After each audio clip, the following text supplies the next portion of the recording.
नमस्कार दोस्तों, स्वागत है आप सभी का आज की वीडियो में। दोस्तों, आप सभी ने चोर बाजार के बारे में तो ज़रूर सुना होगा, जहां पर चोरी की गई मशीनों और गाड़ियों के कुछ पार्ट्स खरीदे और बेचे जाते हैं। पर क्या आपने ऐसी मार्केट के बारे में सुना है जहां इंसानी शरीर के ऑर्गन्स निकालकर बेचे और खरीदे जाते हैं?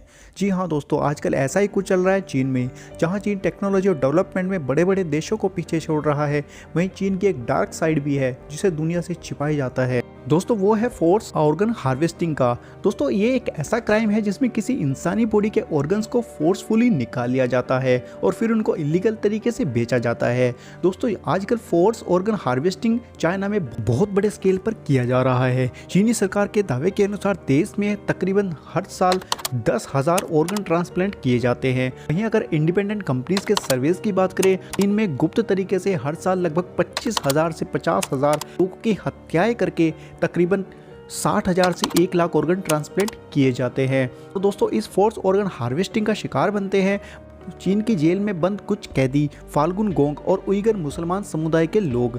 दोस्तों, जुलाई 2022 में दुनिया की नामी मेडिकल ट्रांसप्लांट मैगजीन में एक स्टोरी पब्लिश होती है जिसमें यह कहा जाता है कि चीन जबरदस्ती अपने कैदियों के हार्ट, लीवर, किडनी जैसे अंग निकाल लेता है, जिस कारण कैदियों की मौत हो रही है। आगे इस रिपोर्ट में यह कहा जाता है कि चीन के टॉप ट्रांसप्लांट डॉक्टरों ने यह माना है कि चीन में लगभग 95% ऑर्गन्स कैदियों से ही आते हैं। वहीं अप्रैल 2022 में ये मुद्दा ह्यूमन राइट्स कमीशन की सुनवाई में भी उठाया गया था, जिसमें यह कहा गया था कि चीन अल्पसंख्यकों को हटाने के लिए फोर्स ऑर्गन हार्वेस्टिंग करा रहा है। ह्यूमन राइट्स इन्वेस्टिगेटर इथन गैटमैन ने इस पूरे प्रोसेस का खुलासा किया था। उन्होंने अपनी इन्वेस्टिगेशन में ये बताया था कि ये जो पूरा प्रोसेस है इसको कुछ पार्ट्स में डिवाइड कर दिया जाता है, जिसमें सबसे पहले पार्ट्स में 28 से 29 साल के जो स्वस्थ कैदी हैं उनको उनकी पहचान कर ली जाती है। फिर उनका हेल्थ चेकअप होता है और उनके जो शरीर के ऑर्गन्स हैं उनका क्रॉस मैच किया जाता है। फिर आधी रात को जो सिलेक्टेड कैदी हैं उनको गायब कर दिया जाता है। अब दोस्तों, सवाल ये आता है कि चीन में ये फोर्स ऑर्गन हार्वेस्टिंग का जो धंधा है इसका इतना बड़ा साम्राज्य खड़ा कैसे हो गया? तो दोस्तों, इसको समझने के लिए हमें थोड़ा सा पीछे जाना पड़ेगा। तो दोस्तों, कहानी स्टार्ट होती है 1960 से, जब चीन पहली बार ह्यूमन ऑर्गन्स का ट्रांसप्लांट करके दुनिया को चौंका देता है। उसके बाद 1970 में चीन क्लिनिकली ऑर्गन ट्रांसप्लांट शुरू कर देता है।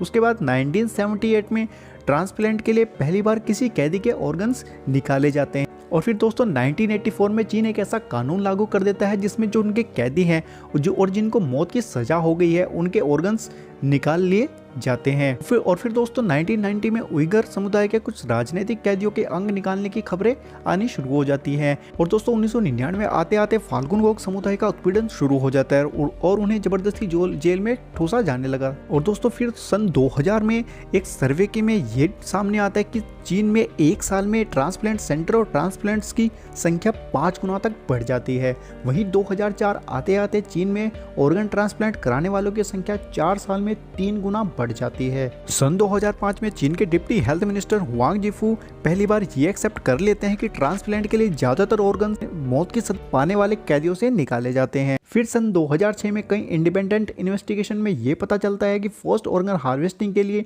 फाल्गुन गोंग कैदियों का इस्तेमाल बड़े पैमाने पर किया जा रहा है। 2007 तक आते आते चीनी सरकार ट्रांसप्लांट करने वाले जो अस्पताल है उनकी संख्या में इजाफा करने का एक डिसीजन लेती है। इसके लिए 1000 से ज़्यादा जो हॉस्पिटल्स हैं और ट्रांसप्लांट सेंटर है वो आवेदन करते हैं। उनमें से सरकार 164 अस्पतालों को लाइसेंस दे देती है, जबकि ये संख्या 1999 में सिर्फ 150 थी। और उसके बाद दोस्तों 2014 में हुआंग जिफू एक ऐलान करते हैं जिसमें यह कहा जाता है कि मौत की सजा पाने वाले कैदियों के ऑर्गन्स चीन अब निकालना बंद कर देगा। लेकिन दोस्तों फिर 2016 में 3 इंडिपेंडेंट इन्वेस्टिगेटर्स ने मिलकर 600 पेज की एक रिपोर्ट तैयार की जिसमें यह बताया कि चीन में ऑन डिमांड ऑर्गन ट्रांसप्लांटेशन होता है। ट्रांसप्लांटेशन की संख्या चीनी सरकार का जो दावा है उससे कई गुना है। दोस्तों, जैसे बाजार में सामान खरीदने और भेजने के टाइम बार्गेनिंग होती है, चीन में ठीक उसी तरह इंसानी जो ऑर्गन्स हैं उनको खरीदने और बेचने के लिए बार्गेनिंग की जाती है। साल 2006-07 में कनाडा के सांसद डेविड किलगोर और ह्यूमन राइट्स लॉयर मेटास एक इंटरव्यूज के आधार पर एक रिपोर्ट पेश करते हैं और रिपोर्ट्स में चीन की 17 लोकेशंस का खुलासा किया गया है जहां फाल्गुन गोंग के कैदियों के ऑर्गन ट्रांसप्लांट किए जाते हैं।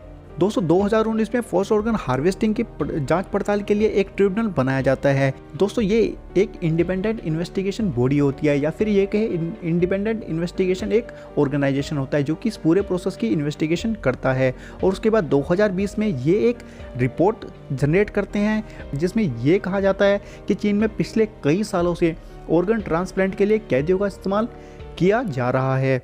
दोस्तों इस रिपोर्ट में चीन के मुदानजियांग शहर के एक सिक्योरिटी ऑफिशियल का भी बयान आता है, जिसमें वो कहता है कि मारने के बाद सिर्फ पेट खोलना है, उसमें से ऑर्गन निकाल कर बेच देने हैं। ये बिल्कुल आसान है, ठीक वैसे ही जैसे सूअर को मारना है।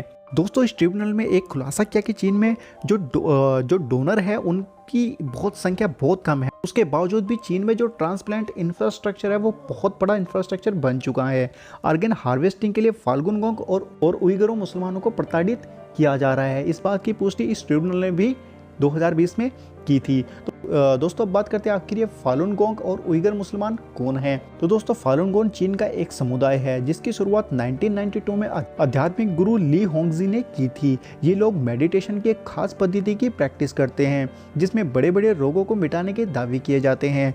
शुरुआत होने के महज 7-8 साल में इसको मानने वालों की संख्या 10 करोड़ तक पहुंच गई थी, यानी चीन में हर 12 में से एक व्यक्ति फालुन गोंग का अनुयायी था। तब चीन में उस वक्त के प्रेसिडेंट जियान जेमिन ने फालुन गोंग के समुदाय को चीन की शांति के लिए खतरा घोषित कर दिया और इसके बाद से लगातार इस धर्म को मानने वाले लोगों को प्रताड़ित किया जा रहा है।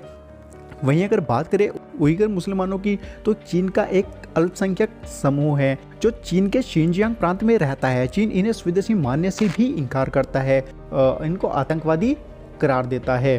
तो दोस्तों इस वीडियो में इतना ही। अगर आपको वीडियो पसंद आई है तो वीडियो को लाइक ज़रूर कर दीजिएगा और चैनल को सब्सक्राइब करना बिल्कुल ना भूलें।